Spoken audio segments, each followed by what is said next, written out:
Secara etimologis, model berarti pola dari sesuatu yang akan dibuat atau dihasilkan.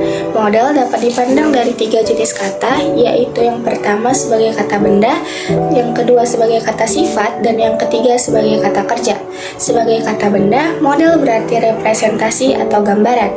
Sebagai kata sifat, model adalah ideal, contoh, dan teladan. Sebagai kata kerja, model adalah memperagakan atau mempertunjukkan.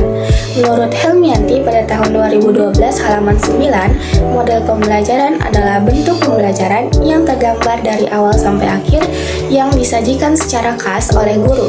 Dengan kata lain, model pembelajaran merupakan bungkus atau bingkai dari penerapan suatu pendekatan, model, strategi, dan teknik pembelajaran.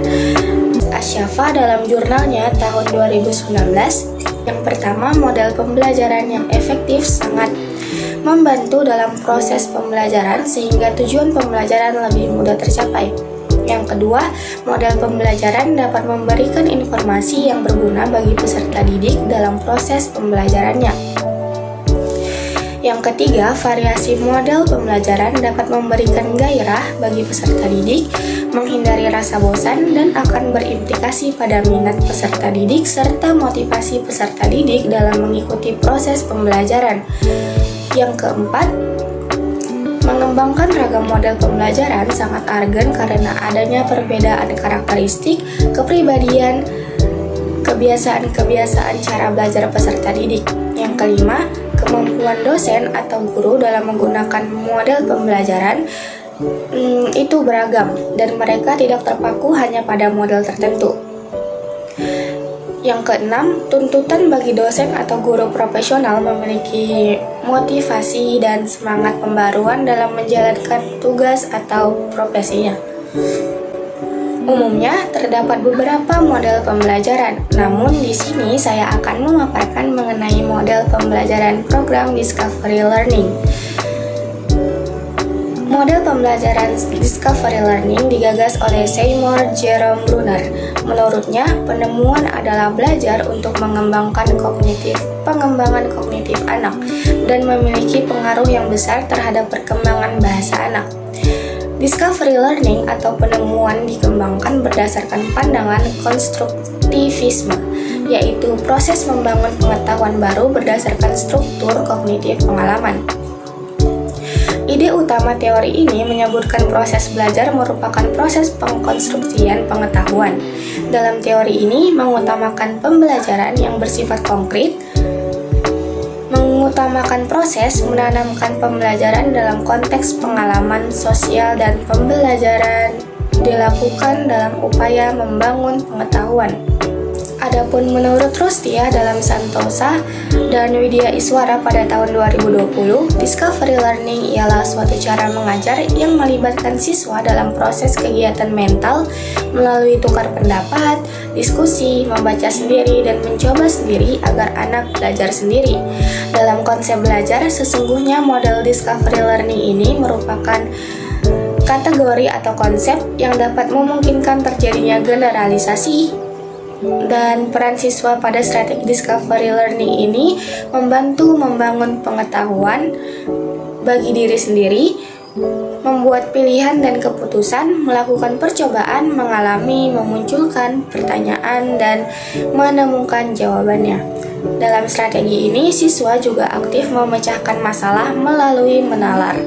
Strategi Discovery Learning ini juga mengutamakan keaktifan anak dalam melakukan penemuan-penemuan terhadap masalah yang direkayasa oleh pendidik.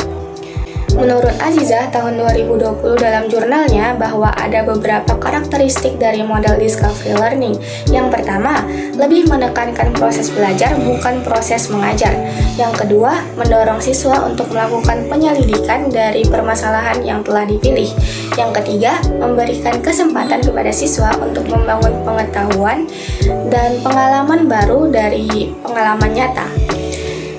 Yang keempat, model pembelajaran ini berpusat kepada siswa. Yang kelima, mendorong berkembangnya rasa ingin tahu secara alami pada peserta didik. Yang keenam, siswa mampu melakukan kegiatan menghimpun, mengkategorikan, menganalisis, serta menyimpulkan informasi dan pengetahuan berdasarkan informasi yang disajikan. Yang ketujuh, adanya kegiatan untuk menggabungkan pengetahuan baru dan pengetahuan yang sudah dimiliki siswa. Kedelapan, guru berperan sebagai pembimbing yang menyediakan sumber informasi bagi siswanya. Yang kesembilan, siswa belajar aktif seperti seorang ilmuwan. Adapun langkah-langkah penerapan strategi discovery learning ada dua. Yang pertama, tahap persiapan. Pada tahap ini, guru menentukan yang pertama, tujuan pembelajaran yang menjadi target capaian pembelajaran. Dalam merumuskan tujuan pembelajaran ini, guru harus merumuskan tujuan dan menentukan tingkah laku spesifik yang mengacu pada tujuan yang ingin dicapai. Tingkah laku tersebut haruslah dapat diamati dan diukur oleh guru. Yang kedua, mengidentifikasi karakteristik siswa. Untuk menciptakan pembelajaran yang efektif, guru harus mengetahui karakteristik siswanya baik dari segi manapun, minat, kemampuan, maupun gaya belajar. Yang ketiga, memilih materi. Materi pembelajaran harus sesuai dan menunjang tujuan instruksional. Materi sesuai dengan tingkat perkembangan siswa. Materi serasi dengan tujuan pembelajaran. Materi disusun dari hal sederhana ke kompleks, mudah ke sulit, dan konkret ke abstrak. Yang keempat, menentukan topik. Dalam memilih topik, guru dapat menerapkan proses berpikir induktif. Yang kelima, mengembangkan bahan-bahan belajar. Dalam mengembangkan bahan belajar dapat berupa segala macam media, alat peraga yang digunakan anak dalam proses pembelajaran. Yang keenam, mengatur topik pembelajaran sehingga mudah dipelajari siswa. Yang ketujuh, melakukan penilaian proses serta hasil belajar siswa. Penilaian dilakukan guru sebagai umpan balik dalam melihat perkembangan anak seiring berjalannya waktu. Yang kedua, ada tahap pelaksanaan. Di sini ada beberapa langkah. Yang pertama, pemberian rangsangan. Dapat berupa pembukaan pelajaran yang dilakukan dengan memberikan stimulasi pada saat apersepsi. Guru dapat memberikan siswa sesuatu yang menimbulkan kebingungan serta membangkitkan rasa penasaran siswa. Hal tersebut dapat dilakukan melalui mengajukan pertanyaan dengan bantuan media pembelajaran. Pemberian rangsangan pada tahap ini berperan untuk mengkondisikan interaksi belajar siswa sehingga anak dapat bereksplorasi. Yang kedua, identifikasi masalah. Pada tahap ini, guru melakukan tanya jawab dalam penjelasan mengenai permasalahan pada pembelajaran yang akan dilaksanakan. Yang ketiga, pengumpulan data. Pada tahap ini, guru memberikan kesempatan kepada siswa untuk mengumpulkan informasi. Mengumpulkan informasi itu dapat dilakukan sesuai dengan masalah yang telah direkayasa oleh guru. Yang keempat, ada pengolahan data. Dalam pengolahan data, diperlukan kemampuan berpikir siswa. Siswa dirangsang untuk aktif agar dapat memecahkan masalah yang diberikan oleh guru. Yang kelima, ada pembuktian. Siswa pada tahap ini dibimbing untuk melakukan percobaan membuktikan hipotesis yang telah disusunnya. Pembuktian ini bertujuan untuk memberikan pengalaman belajar yang bermakna bagi siswa, karena siswa diberi kesempatan seluas-luasnya untuk menemukan konsep, pemahaman, dan aturan. Yang keenam, penarikan kesimpulan. Penarikan kesimpulan merupakan proses mendeskripsikan temuan yang diperoleh berlandaskan pada hasil pembuktian, melakukan kembali proses tanya jawab tentang apa yang telah dipelajari.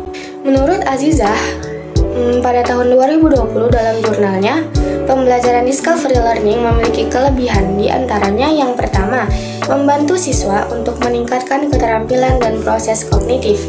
Yang kedua, menimbulkan rasa senang pada siswa karena tumbuhnya rasa memecahkan masalah dan berhasil. Yang ketiga, mendorong siswa berpikir dan bekerja atas inisiatif sendiri. Yang keempat, situasi proses belajar menjadi lebih terangsang sehingga dapat meningkatkan tingkat hasil belajar siswa.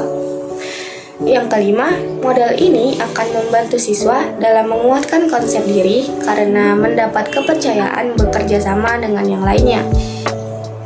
Yang keenam, berpusat pada guru dan siswa, serta berperan aktif untuk sama-sama mengeluarkan gagasan.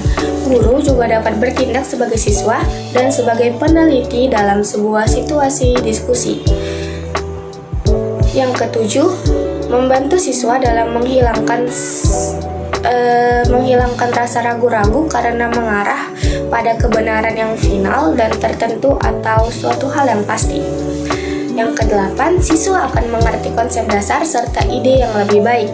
Yang kesembilan, membantu dan mengembangkan ingatan serta transfer pada situasi proses belajar yang baru.